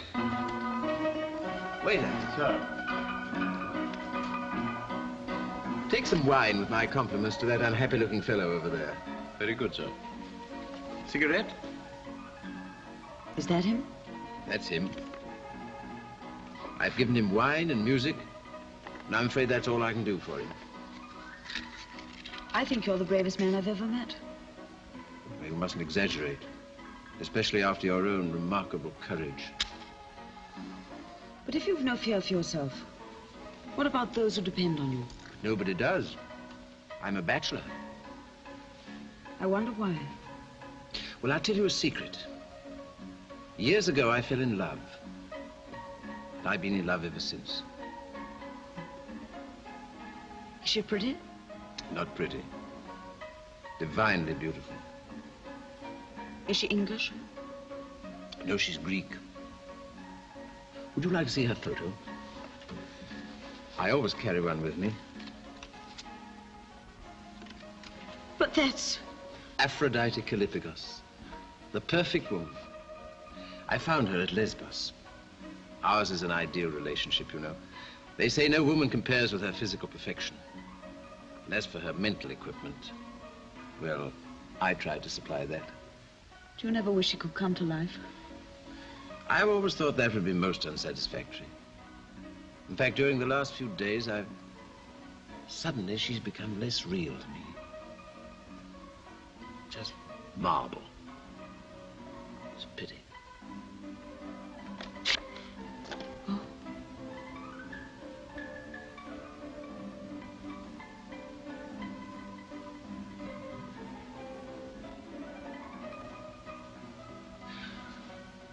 Well, I think we better be going now. And in opposite directions, I'm afraid. You better go first, alone. Now, I want you to trust me implicitly. It's going to be hard, but whatever happens, you mustn't get in touch with us or try to see us. This is going to be a battle of nerves. We're going to be watched day and night. But you must trust me to the end. I will. I will, whatever happens.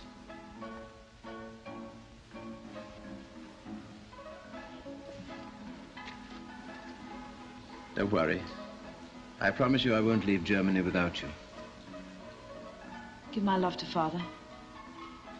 And keep some for yourself. Goodbye.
What has happened? Nothing to report. Nothing to report. The girl has been to a hairdresser and he has kept digging. Why? Why? Why? What's his game? I can't stand this waiting any longer.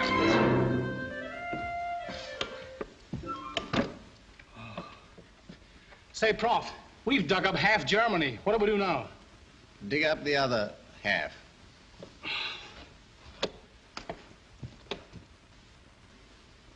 Thank you. All that's for the Berlin Museum. Thank you. I am most grateful. Not at all. You've been most helpful, Doctor. I wish I could do more. One has to be careful. I know. Thank you. What are you doing with that? Just bringing a little sunshine into the lives. Well, give 'em my love. What's the matter? The Gestapo. Where? All right. This is where I go to work. Go on, hurry up. Oh, David, I want to ask you to... Gestapo. Professor Smith? Come along, please. You must excuse my coming unannounced, but you did invite me. I brought some of my boys. Delighted. Well, what a large family. You don't mind their taking a look round? They're so interested in your operation. Not at all. Make yourselves at home, gentlemen. You know Dr. Fulrott of the Berlin Museum? Heil Hitler. Heil Hitler. Dr. Fulrott is making a catalogue of the relics which your government is permitting us to take back to England. Professor Smith's discoveries have been quite remarkable. He's been most generous in his gifts to our museum. So? Yes, you'll be surprised what we've discovered about an early Aryan civilization. What's in there? Oh, relics of pottery, weapons. Here? Same thing. And here? A man. A dead man. Would you like to see him?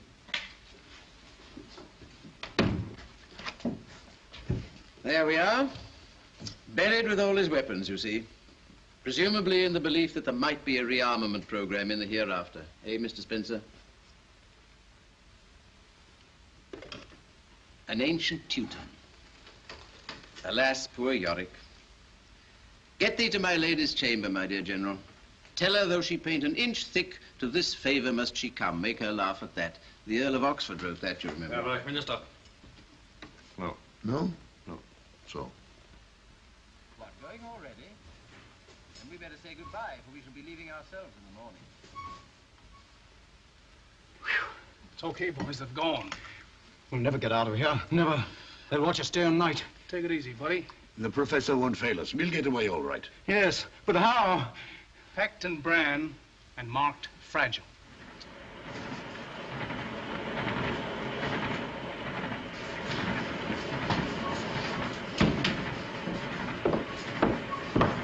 Changing guard, sir.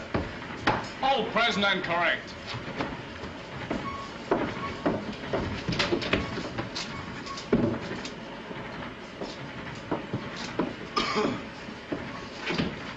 What are you taking so much care of? Red herrings. Huh? Red herrings. Oh.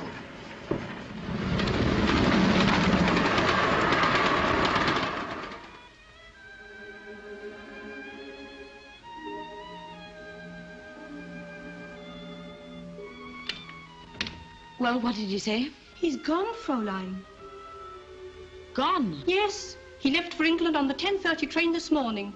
They've all gone. But he can't have.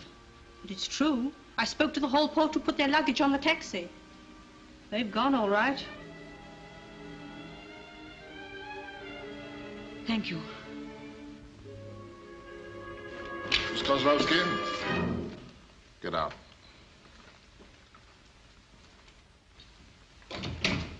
Sit down.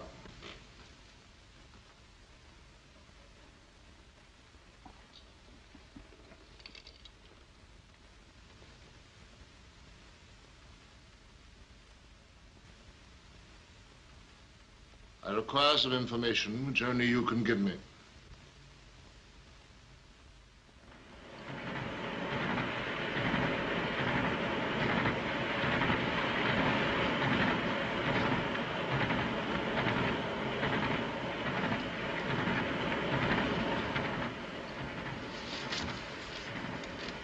Where are we now?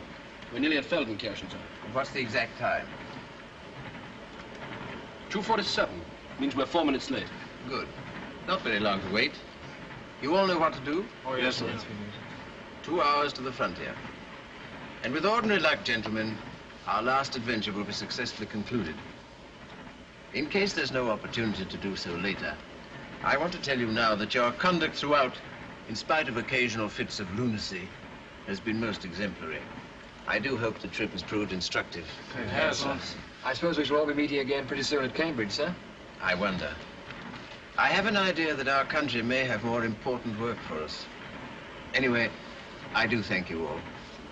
You, Steve. Oh, goodbye, sir. And you, Herbert? Bertie, sir. Bertie. And Jock. And, Clarence. Clarence, of course, yes. And David. How did you remember all those names, sir? Excuse the familiarity, Mr. Maxwell. Oh, by the way, I owe you an apology. I did my best at Cambridge to prevent your joining this expedition. I admit now that would have been a mistake. Oh, allow me to return to you your bones. Take care of yourself, Prof. I will. Now, gentlemen, I'm just going to take a little nap. Meanwhile, do your stuff. Sure. Good night. Good night, sir. Good night, sir. That's the signal.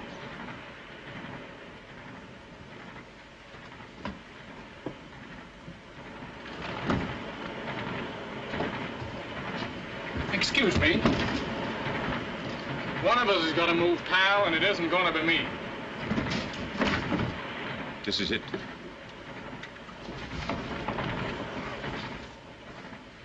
We'll never get through, never.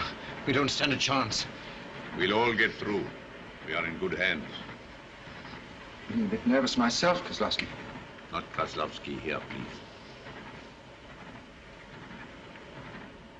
When we enter Poland, and it won't be long now, the restoration of order Scheme B is to be put into operation immediately. Understand? In Holland, Denmark, and Norway... Minister. Don't bother me. A report from the trains.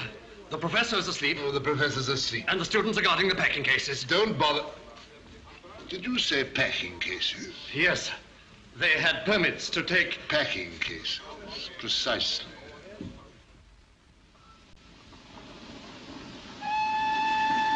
The train's coming in. Get ready there.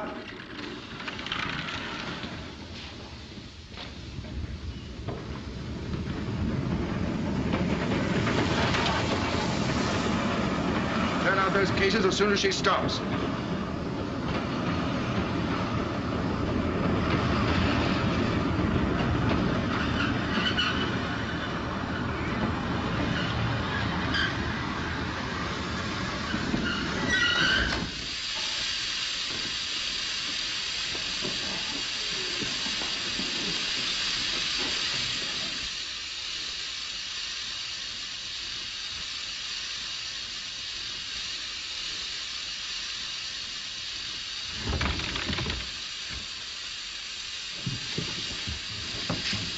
Where is he? Here he is. Oh, are we here yet? Well, that's not him. You idiot, what have you been doing? What are you guys looking for? Professor Smith, with a warrant for his arrest. Well, you'll be unlucky. He's not here. Excuse me, but I saw a very suspicious character just now. Where was he? In there. But it's not a he, it's a she. You old fool. Tell about headquarters, right away. Hey, Phyllis! David, those thugs are breaking open our crates. What? Yes, madam, I'll attend to it. Give me your passport, please. Thank you. Cook's party, Cook's party. Passports, please. All your passports. Cook's party. I want your passports, please. Oh, are you Cook's party. Yes, that's right, madam. Passports, any more passports? Cook's party, any more passports? Come on, hurry up, madam, boys. your passports, please. Thank you. Passports. Passports, Cook's party. Any more Cook's... Hey, what is it? We've a government clamor to clear this case. He's unopened. Keep your mouth shut. Cook's party, 9 keys. Please, I wish to make a complaint. Pass along, please. I've been grossly insulted. I'm sorry. Pass along, I've been manhandled. Oh, madam, please, can't you see the officer's busy? It's disgraceful. I'm a married woman. And in 30 years of married life, I have never been manhandled. What can I do about it? All right, take your floggership away. All right, come along, Cook's party, this way, please. It's an outrage. I shall report it to the authorities. This way, sir. This way, madam, Cook's party. This way, my lord. Thank you. Right, come along, please. Bits of stone. What did you expect? Ostrich feathers? Aren't you gentlemen with the Cook's party? Sure. Sure we are. Well, come along, gentlemen, come along. The rest of the party's already across the frontier.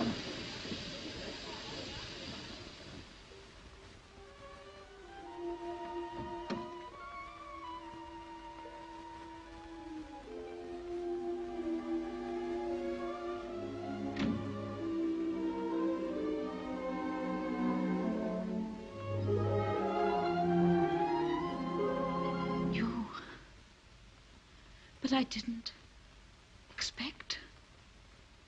I told you I'd come back for you. But I thought... That I'd forgotten my promise? No. Yes. Grant's been here for hours. I don't know. They never left me alone. They said you'd gone away. They said my father had been arrested again. They never stopped asking questions. They never stopped talking. Your father's safely across the frontier. Oh. Is he? Quite safe. What have I done? You'll never forgive me for what I've done. I'll never forgive you if you don't put on your coat. We haven't much time, you know. Yes, but in the end, you see, I did tell them things. They tricked me into them. I didn't know what to do. It seemed the only way to save my father. They said they'd shoot him. So, of course, you told them. You're so human.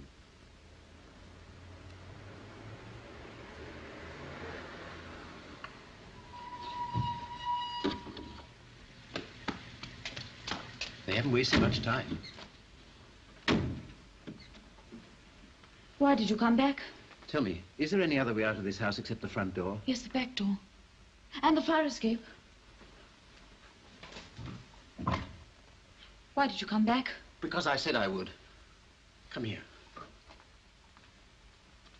Here, put this on.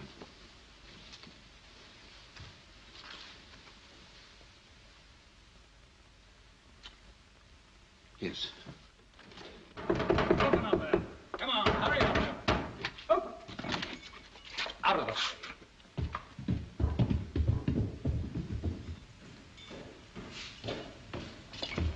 No. Open up. Open. They've gone. The fire escape.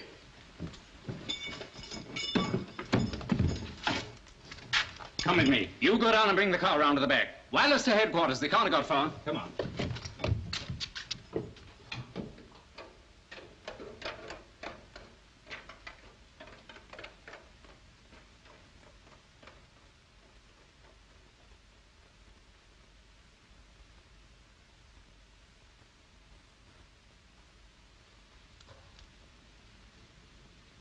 Well, I'm almost ashamed to have used that old trick. But it nearly always works. What do we do now? Now, in the immortal words of Mr. Maxwell, we scram.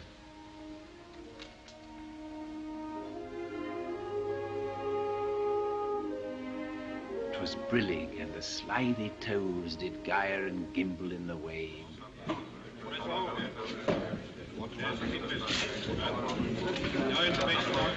Any news? Not yet.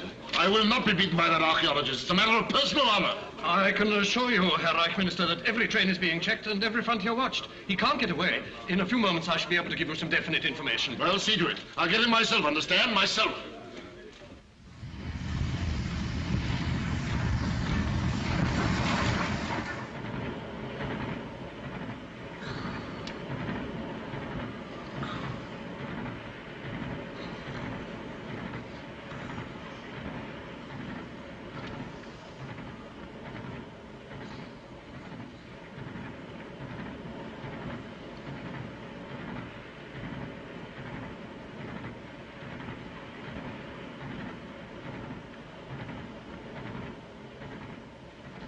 When do we get there?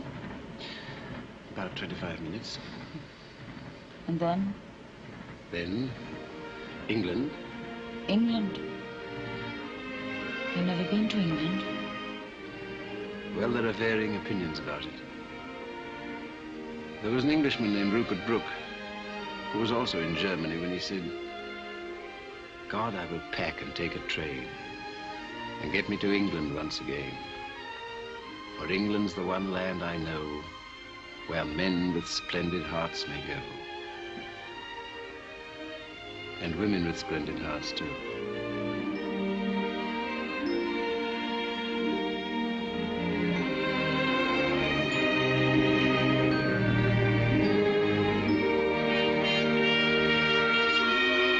Good morning, Professor Smith. Good morning. Will you come with me? What for? I have orders to detain you. I'm coming too. No, madam, your train is waiting. Take this lady through the barrier. I won't go without you. I should be all right. Go straight to Montalier, Hotel Excelsior. Your father's waiting for you. But you, can you manage? I shall do my best. Hurry now, the train's waiting.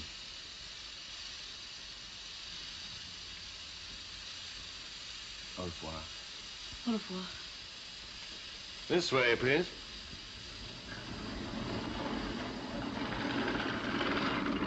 In here, please, Professor.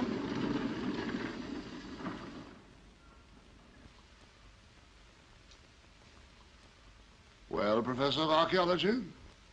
Well, Captain of Murderers? You won't mind spending a few minutes with me until our special train arrives? I take it I have no choice. Very little. This must be a big moment for you. A minor satisfaction. I wanted to get you out of my system before I turn my mind to more important matters. You had become a great nuisance to me, Professor. Almost an obsession. But everything comes to an end. What particular end had you planned for me? Need we go into details? At least it will be quick. But violent, I suppose. A strange end for one who despises violence. At the hands of those who worship it. The new German god. Of course we worship it. Violence means power, and power crushes opposition. The epoch of the council chamber is over, Herr Professor. I tell you that power and strength and violence will rule the world. Why are you sweating, my dear General? It isn't very warm. Are you afraid of something? Afraid? We Germans fear nothing. Ah, because you have a pistol. Yes, I have a pistol. It has 8 bullets. 8 lives. And I have 28 lives. Odd. Scientists, men of letters, artists, doctors. 28. Saved from your pagan pistol. And all you've got is my humble self. Not a very profitable transaction. We can afford to make a loss. Our profits will be tremendous. Tonight we march against Poland. And tomorrow we'll see the dawn of a new order. We shall make a German empire of the world. Why do I talk to you? You are a dead man. May a dead man say a few words to you, General, for your enlightenment? You will never rule the world because you are doomed. All of you who have demoralized and corrupted a nation are doomed. Tonight you will take the first step along a dark road from which there is no turning back. You will have to go on and on, from one madness to another, leaving behind you a wilderness of misery and hatred. And still you will have to go on, because you will find no horizon and see no dawn until at last you are lost and destroyed. You are doomed, Captain of Murderers. And one day, sooner or later, you will remember my words.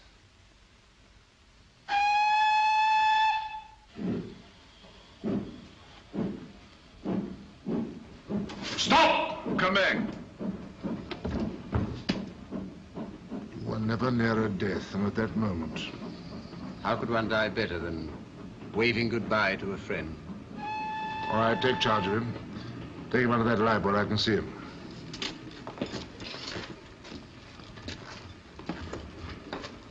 Herr Reich Minister, be careful. He's only to step past the barrier, across the frontier.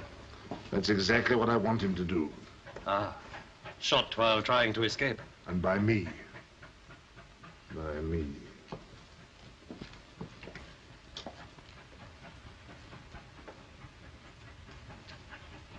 All right, get out. I will protect you myself, Professor. Would you care for an English cigarette, General? It might steady your nerves. My nerves are perfectly steady. They don't appear to be. Just an old-fashioned match.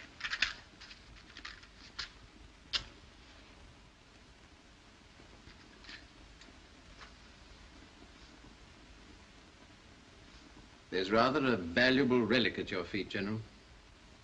May I pick it up to preserve it for the future? No. I will. How careless of them to have overlooked it. It's charming, isn't it? It proves, among other things, the complete non-existence of an early Aryan civilization in this country. Silence!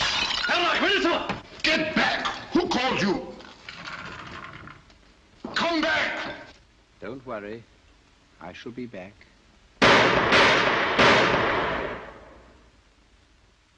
We shall all be back.